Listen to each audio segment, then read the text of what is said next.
वो गरीब के घर में पैदा हुआ कोई व्यक्ति है या अमीर के घर में पैदा हुए व्यक्ति है, इस देश की संपूर्ण संपत्ति और देश के संपूर्ण संसाधनों पर सब देशवासियों का समान अधिकार है। यह हमारा एक प्रथम दर्शन है भारत स्वाभिमान के आंदोलन को लेकर के।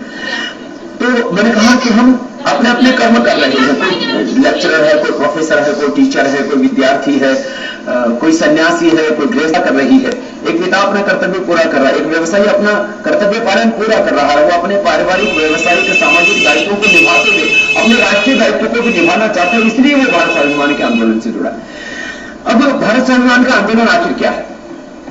अब भारत स्वाभिमान के आंदोलन के हमने मुख्य 9 नीतियां बनाई। स्वदेशी शिक्षा व्यवस्था, स्वदेशी चिकित्सा व्यवस्था, स्वदेशी अर्थव्यवस्था, स्वदेशी कानून और कर व्यवस्था, स्वदेशी शासन व्यवस्था में एक शब्द में कहें तो, फिर स्वदेश की संस्कृति की रक्षा, भ्रष्टाचार, बेरोजगारी, गरीबी, भूख, अभाव मुक्त भारत का निर्माण, ग्रामीण स्वावलंबन, पर्यावरण की रक्षा, स्वच्छता और नियंत्रित जनसंख्या।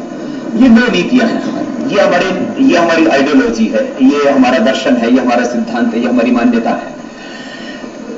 अब ये 9 नीतियां जो है, इसको हम और संक्षेप से कहें तो हमारा भारत स्वाभिमान का पंचसूत्रीय कार्यक्रम, जिसके लिए हम देशवासियों को संगठित कर रहे हैं, क्योंकि हम मानते हैं कि हम यदि ईमानदारी से अपने कर्तव्य को निभाते हैं तो हम देश की सेवा कर पाएंगे, इसमें कोई शंका नहीं है। हम देश की समृद्धि में, देश के विकास में, देश की उन्नति में अपना योगदान भी देख पाएंगे यदि हम अपना कर्तव्य ईमानदारी से निभा रहे हैं। परंतु देश का नीति निर्धारण यह वैयक्तिक कार्य नहीं है। देश की शिक्षा व्यवस्था, चिकित्सा व्यवस्था, अर्थव्यवस्था, कर व्यवस्था कैसी हो, देश की जल व्यवस्था कैसी हो, देश से बेरोजगारी, गरीबी, भूख, अभाव कैसी दूर हो, इसमें नीति निर्धारण का तो केवल और केवल काम सरकारों का, सत्ताओं का। हां, हम अपने कर्तव्यों को निभाने के लिए पूरी तरह से स्वतंत्र हैं, माने मर्यादा में रह करके, गरिमा में रह करके, अपनी जो है सांस्कृतिक परंपराओं में रह करके पूर्ण स्वतंत्रता का अधिकार हमें संविधान ने दिया, इसी को आजादी बोलते हैं। लेकिन देश की व्यवस्थाएं ठीक नहीं यदि होती हैं तो वो हमारे अपने ठीक होने से वो ठीक नहीं हो जाती। माने मैं ठीक हूं तो देश की शिक्षा व्यवस्था ठीक है, मैं पढ़ा लिखा हूं तो देश की शिक्षा ठीक है, मेरे पास में अभाव नहीं है तो देश में दरिद्रता नहीं है, यदि मैं सुखी हूं तो देश सुखी है, ऐसा नहीं है। देश को भी हमें सुखी करना है, देश की भी नीतियां और व्यवस्थाएं हमको अच्छी करनी है। इसके लिए हमने ये भारत स्वाभिमान का आंदोलन शुरू किया है और देश में स्वतंत्रता पूरे अर्थ में आई। यद्यपि 15 अगस्त 1947 को हम आजाद हो गए, लेकिन आजाद भारत में, माने आजाद को कहा जाता है हिंदी में स्वतंत्रता। हम 15 अगस्त 1947 को स्वतंत्रता दिवस मनाते हैं। स्वतंत्र, स्व माने अपना, तंत्र माने व्यवस्था। अब भारत में अंग्रेजी तंत्र है, परदेशी तंत्र है। परदेशी तंत्र को हम स्वतंत्र कैसे कह सकते हैं? तो माने स्वतंत्रता के नाम पर हमें कहीं धोखा हुआ है, कहीं हमारे साथ षड्यंत्र हुआ है, कहीं हमें छला गया है। तो ये छलावा, ये धोखा, ये षड्यंत्र से हमें बाहर आना।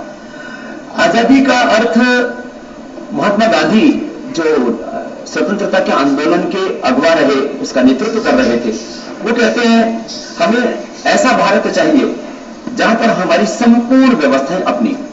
यदि हम शिक्षा की बात करें तो कहते हैं कि हमें अपनी भाषाओं का भविष्य उज्जवल बनाना होगा और हमें अपनी भाषा में ही शिक्षा लेनी चाहिए। ये मेरी बात नहीं, ये हिंद स्वराज में पूज्य बापूजी बात कर रहे हैं और वो अंग्रेजी सभ्यता के बारे में बात करते हैं, जिसको मैं कह रहा हूं कि स्वतंत्र भारत में अंग्रेजी तंत्र है या परदेशी तंत्र है, दूसरे देश का तंत्र है। दूसरे देश ने जो व्यवस्था हम पर थोपी थी वो व्यवस्था, इसको हम स्वतंत्रता नहीं कह सकते। तो जो है गांधी जी कहते हैं पश्चिम की सभ्यता को निकाल कर बाहर करने की हमें हर कोशिश करनी चाहिए, बाकी सब तो अपने आप ठीक हो जाएगा। ये इस हिंद स्वराज की 77 पेज के ऊपर महात्मा गांधी लिख रहे हैं कि पश्चिम की सभ्यता को निकाल करके बाहर कर दीजिए, बाकी तो सब अपने आप ठीक हो जाएगा। वो पश्चिम की संस्कृति और पश्चिम की भाषा, हर जब हम स्वतंत्र देश है तो हमें अपनी भाषा पर गर्व क्यों नहीं होना चाहिए? वो कहते हैं हमारे अच्छे विचार प्रकट करने का जरिया आज अंग्रेजी हो गई है और हमारी कांग्रेस का कारोबार भी अंग्रेजी में चलता है। अगर ऐसा लंबे अरसे तक चलता रहा तो मेरा मानना है कि आने वाली पीढ़ियां हमारा तिरस्कार करेंगे, हमें अपमान की दृष्टि से देखेंगे और उसका शाप हमारी आत्मा को लगेगा। ये महात्मा गांधी कहके गए कि अपने देश में अपनी भाषा हो, अपनी व्यवस्था हो, अपना शासन हो, तो ये आजादी हम पूरे अर्थ में कहेंगे कि हमको मिली। अब और कहते हैं शिक्षा के बारे में बहुत गहरे विचार हैं, लेकिन मैं अंग्रेजियत के बारे में आ रहा हूं कि हमें अंग्रेजी व्यवस्था नहीं चाहिए, अंग्रेजी तंत्र नहीं चाहिए। वो कहते हैं हिंदुस्तान की सभ्यता का झुकाव नीति को मजबूत करने की ओर है, पश्चिम की सभ्यता का झुकाव अनीति को मजबूत करने की ओर है। 1760 में उन्होंने जो हमारे देश के अंदर विषालय खोला, शराब जो है के लिए परमिट दिया और उसके बाद में शराब की दुकानें धड़ाधड़ खुलती गई। फिर जब उन्होंने जो है गायों को काटने के लिए परमिशन दी, कत्लखाने खुले, माने उन्होंने सारी की सारी अनीति को मजबूत किया, दुराचार, व्यभिचार, उसी को उन्होंने संस्कृति कह करके, सभ्यता कह करके, यदि ये पशुता, ये दुराचार, व्यभिचार, अनीति, शराब, तंबाकू, ये सबके सभी संस्कृति है, तो फिर अपसंस्कृति, दुराचार, व्यभिचार, अनीति, अधर्म, पाप, कुकर्म क्या होगा? तो महात्मा गांधी कह रहे हैं कि पश्चिम की जो संस्कृति है उसी के ऊपर जो आज हमारा देश चल रहा है, हमारी सारी व्यवस्थाएं चल रही हैं, जिसके बारे में हम आगे बात करने वाले हैं, वो कहते हैं कि हमें ये संस्कृति नहीं चाहिए, सभ्यता नहीं चाहिए। पश्चिम की सभ्यता निरीश्वरवादी है, हिंदुस्तान की सभ्यता ईश्वर में विश्वास रखने वाली है। यूं समझकर, ऐसी श्रद्धा रखकर हिंदुस्तान के हित चिंतकों को चाहिए कि वे हिंदुस्तान की सभ्यता से बच्चा जैसे अपनी मां से चिपटा रहता है वैसे उससे चिपट करके रहे, उतना प्यार करें जैसे बच्चा अपनी मां से प्यार करता है। और पश्चिम की संस्कृति को मैं नहीं कह रहा, पूज्य बापू कह रहे हैं कि